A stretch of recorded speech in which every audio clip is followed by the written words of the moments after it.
오늘은 창세기 42장 26절에서 38절을 보도록 하겠습니다. 르우벤과 베냐민.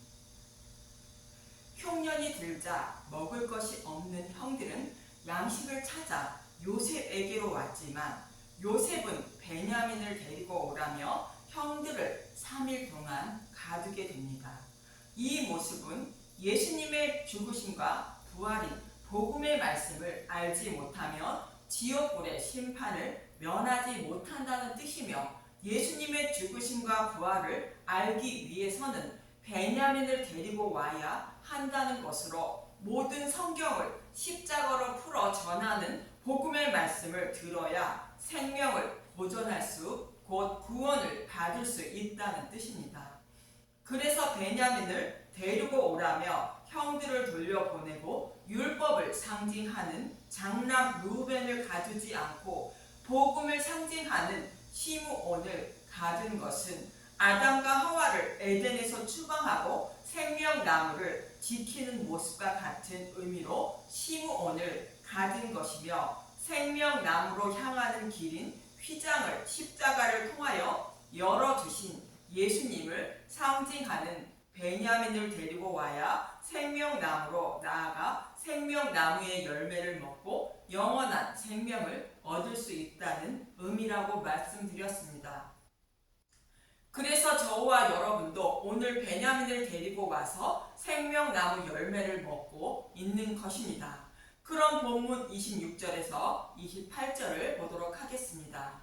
창세기 42장 26절. 요셉의 형들이 가나안으로 돌아오다 그들이 곡식을 나귀에 싣고 그것을 떠났더니 한 사람이 여간에서 나귀에게 먹이를 주려고 자리를 풀고 본즉 그 돈이 자루 아기에 있는지라. 그가 그 형제에게 말하되 내 돈을 도로 넣었도다. 보라, 자루 속에 있도다. 이에 그들이 혼이 나서 떨며 서로 돌아보며 말하되 하나님이 어찌하여 이런 일을 우리에게 행하셨는가 하고, 요셉이 형들이 가져온 돈을 도로 자루에 넣은 것은 하나님이 주시는 양식인 복음의 말씀은 돈 없이 값 없이 와서 사서 먹는 것이므로 도로 돌려준 것입니다. 즉 돈이 있는 자나 없는 자나 누구나 동일하게 예수님을 곧 복음을 믿어 구원 받을 수 있다는 뜻입니다. 이 말씀 외에도 누구나 예수님을 믿어 죄사함을 받아 구원 받을 수 있다고 모형으로 말씀하신 곳이 있습니다. 죄인들이 제단에 제물을 드려 죄사함을 받는 제물의 종류를 통하여 말씀하고 있는 곳이 있습니다. 레위기 5장 6절에서 8절을 보도록 하겠습니다.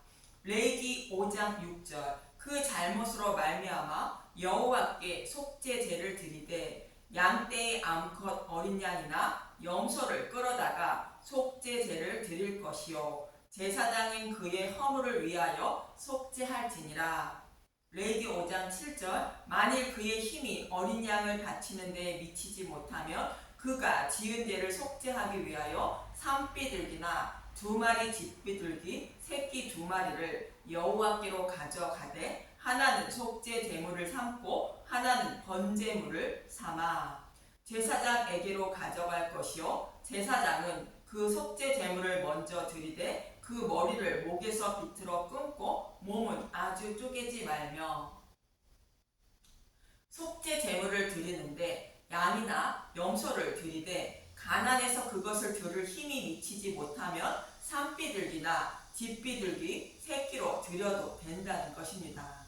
그런데 만약 이것도 드릴 힘이 없다면 어떻게 하는지 이어지는 11절에서 12절을 보겠습니다. 레위기 5장 11절. 만일 그의 손이 산비둘기 2마리나 집비둘기 2마리에도 미치지 못하면 그의 범죄로 말미암아 고운 가루 10분의 1 에바를 예물로 가져다가 속죄 제물로 드리되 이는 속죄제인즉 그 위에 기름을 붓지 말며 유향을 놓지 말고 그것을 제사장에게로 가져갈 것이요 제사장은 그것을 기념물로 한 움큼 가져다가 제단이 여호와의 화제물 위에서 불사를 지니 이는 속죄제라. 산 비둘기 2마리나 집 비둘기 2마리에도 드릴 힘이 미치지 못하면 집에서 먹는 고운 가루로 속죄 제물을 드려도 된다는 것입니다. 그래서 누구나 십자가를 상징하는 제단에 제물을 드려 죄사함을 받게 하신 것으로 돈 없이 값 없이 와서 예수님을 믿어 죄사함을 받아 구원 받을 수 있다는 뜻으로 말씀하고 있는 것입니다. 그리고 집으로 돌아온 형들은 애굽에서 있었던 일을 아버지 야곱에게 전하게 됩니다. 본문 36절에서 38절을 보도록 하겠습니다. 창세기 42장 36절 그들의 아버지 야곱이 그들에게 이르되 너희가 나에게 내 자식들을 잃게 하도다. 요셉도 없어졌고 시므온도 없어졌거늘 베냐민을 또 빼앗아 가고자 하니 이는 다 나를 해롭게 함이로다. 르우벤이 그의 아버지에게 말하여 이르되 내가 그를 아버지께로 데리고 오지 아니하거든 내 두 아들을 죽이소서. 그를 내 손에 맡기소서. 내가 그를 아버지께로 데리고 돌아오리이다. 야곱이 이르되 내 아들은 너희와 함께 내려가지 못하리니 그의 형은 죽고 그만 남았습니다. 만일 너희가 가는 길에서 재난이 그에게 미치면 너희가 내 흰머리를 슬퍼하며 스울로 가게 함이 되리라. 형들과 함께 간 시므온도 돌아오지 못했고 요셉은 죽었는데 베냐민을 반드시 데리고 오라 한다는 말을 들은 야곱은 자신을 해롭게 한다고 말합니다. 그러나 르우벤은 만약 베냐민을 데리고 오지 못하면 내 두 아들을 죽이라 말합니다.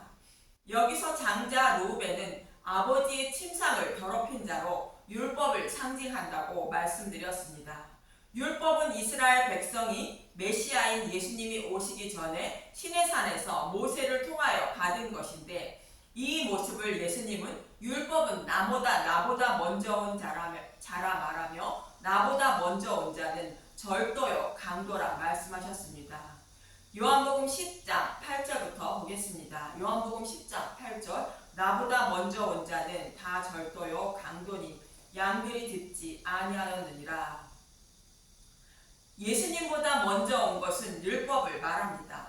율법이 절도요 강도라는 것은 사람의 생명을 살리지 못하고 훔치고 빼앗는 자라는 뜻으로 말씀하고 있는 것입니다. 율법을 온전히 지키지 못하여 구원받을 수 없다고 성경은 말씀하고 있듯이 사람은 율법을 온전히 지키지 못하는데 유대인들처럼 율법을 온전히 지켜야 구원받는다고 전하는 자는 사람의 생명을 훔치고 빼앗는 강도라는 뜻입니다. 이어지는 10절을 보겠습니다. 요한복음 10장 10절 도둑이 오는 것은 도둑질하고 죽이고 멸망시키려는 것뿐이요 내가 온 것은 양으로 생명을 얻게 하고 더 풍성히 얻게 하려는 것이라. 도둑은 율법을 말하는데 율법이라는 도둑은 죽이고 멸망시킨다는 것으로 지옥불에서 건져주는 것이 아니라 지옥불로 끌고 들어가는 자라는 뜻입니다. 그런데 예수님이 오신 것은 그 지옥불의 고통에서 건져주시기 위하여 오셨다는 것입니다. 그래서 예수님은 자신이 선한 목자라 말씀하십니다. 이어지는 11절에서 12절을 보겠습니다. 요한복음 10장 11절 나는 선한 목자라 선한 목자는 양들을 위하여 목숨을 버리거니와 삭구는 목사가 아니요 양도 제 양이 아니라 이리가 오는 것을 보면 양을 버리고 달아나나니 이리가 양을 물어가고 또 해치느니라. 선한 목자이신 예수님은 저와 여러분을 위하여 목숨까지 버리면서 생명을 지켜주신다는 것으로 십자가에서 대속 제물이 되어 죽으심으로 저와 여러분의 생명을 지켜주신 것입니다. 그런데 사꾼인 율법은 목자가 아닌 강도라는 것으로 자신의 생명만 살리고 양들의 생명은 죽이고 멸망시킨다는 것으로 이리의 밥이 되게 한다는 것입니다. 마치 오늘 본문에 르우벤이 자신의 생명을 살리고 양을 상징하는 자신의 두 아들의 생명을 담보물로 내놓는 모습과 같은 것입니다. 좀 전에도 말씀드렸지만 르우벤은 아버지 침상을 더럽힌 자로 예수님보다 먼저 온 율법을 상징하는 자이며 사꾼의 모형으로 말씀하고 있는 것입니다. 루벤과 같은 사꾼은 요셉이 가지고 있는 양식을 먹되 베냐민을 데리고 오지 않고 먹음으로 다른 복음으로 구원받으려는 자를 말합니다.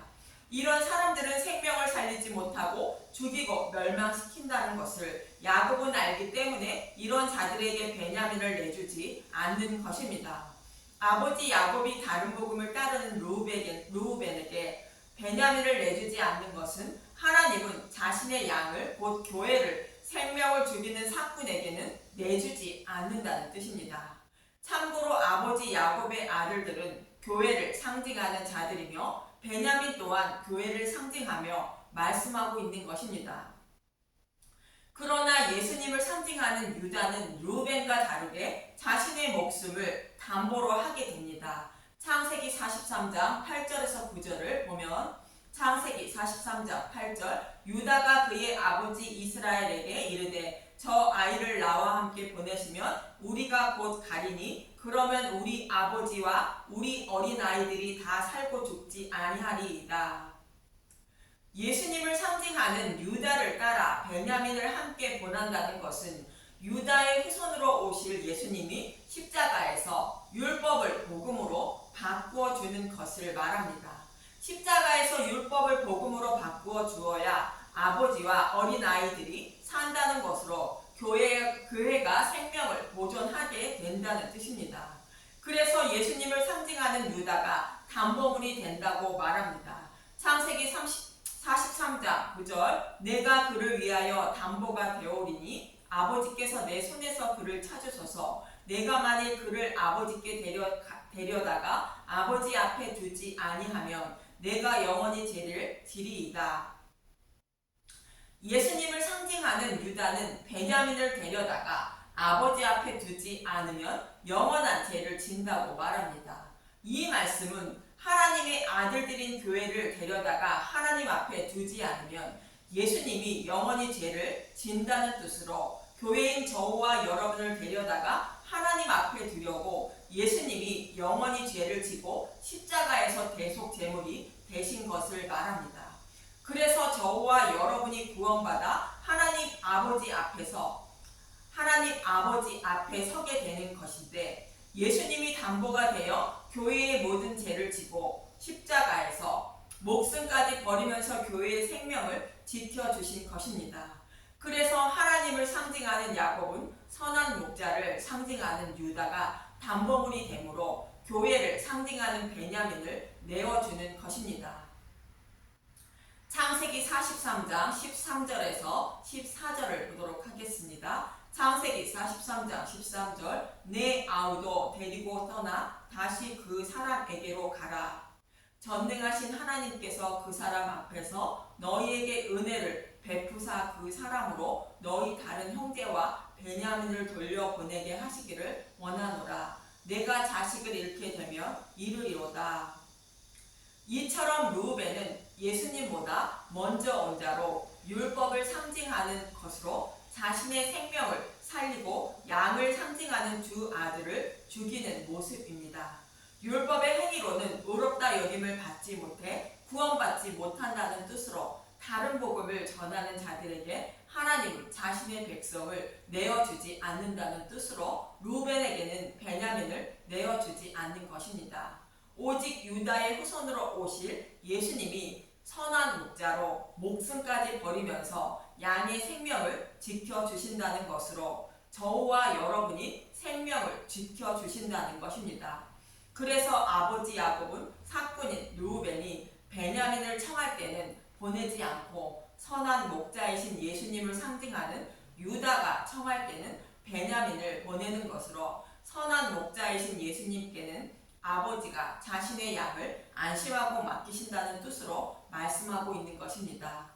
저와 여러분도 선한 목자이신 예수님과 함께 성경의 말씀을 보고 있는 것으로 모든 성경을 십자가로 풀어주는 복음의 말씀만 보고 들으시길 바라며 어느 말씀이 진리의 말씀인지 분별케 해달라고 주님께 간절히 기도하시며 늘 성경의 말씀을 보고 들어서 영원한 생명을 얻는 분들이 되시길 간절히 소망하며 기도합니다. 감사합니다.